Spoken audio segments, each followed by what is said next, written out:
Well, one space that is buzzing for a while now is the banking space. Especially PSU banks have been doing quite well. Ashwin Kumar Tewari, who's the MD, International Banking Technology and Subsidiaries at SBI, joins us now to discuss an outlook on the business.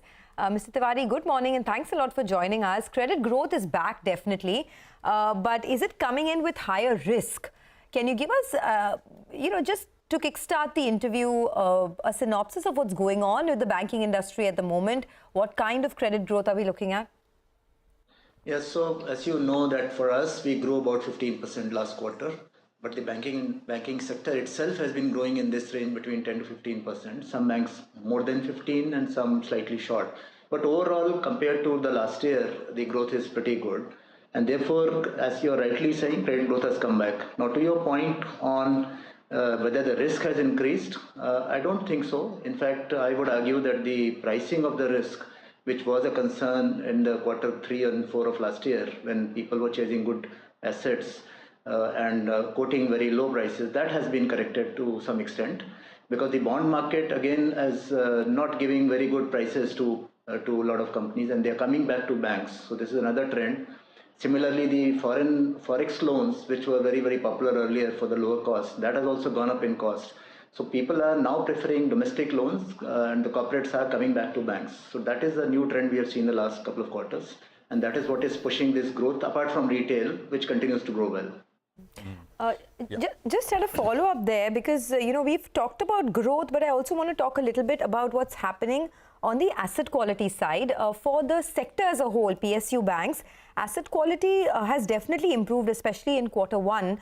The net NPA ratio of PSU banks is now less than 2% for the first time, I think, in the last 30 quarters.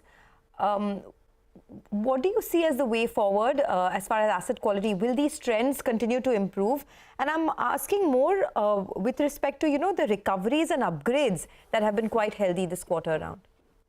Yes, so the asset quality improvement has been a secular trend for the last several quarters. I think starting from 2020 onwards, we have seen an absolute reduction in the NPAs. So while slippages have been happening at a lower pace, but because of recoveries, because of upgrades, etc., the overall reduction in the NPA has been absolute and percentage both.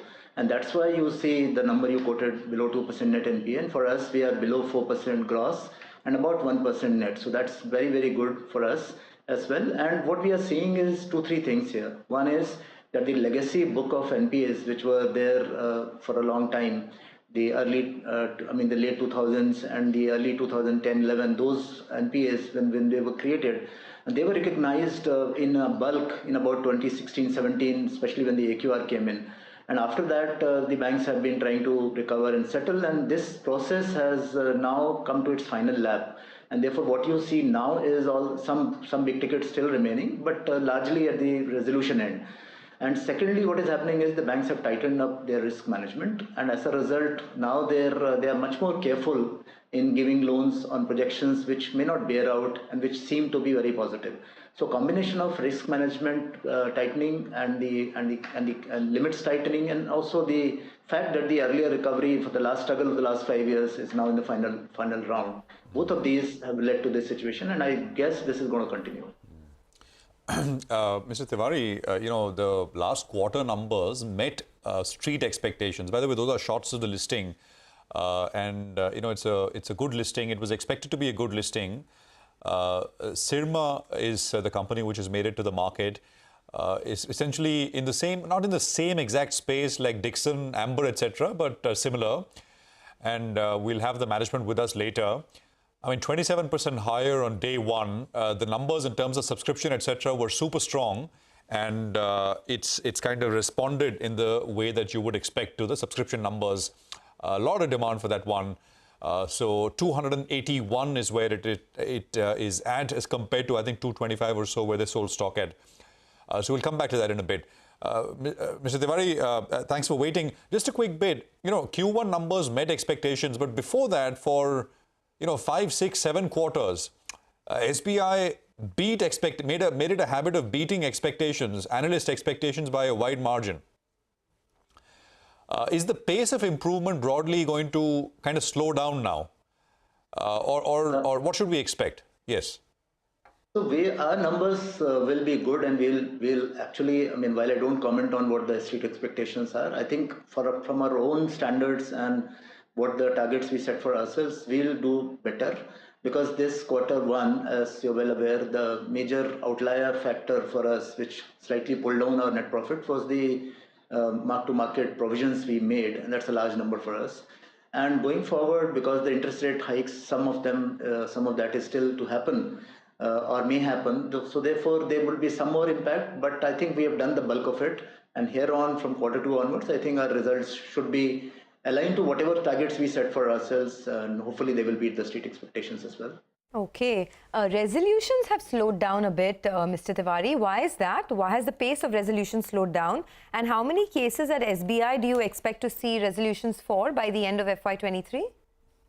No, resolutions pace has not fallen or not slowed down. These are like the remaining larger ones.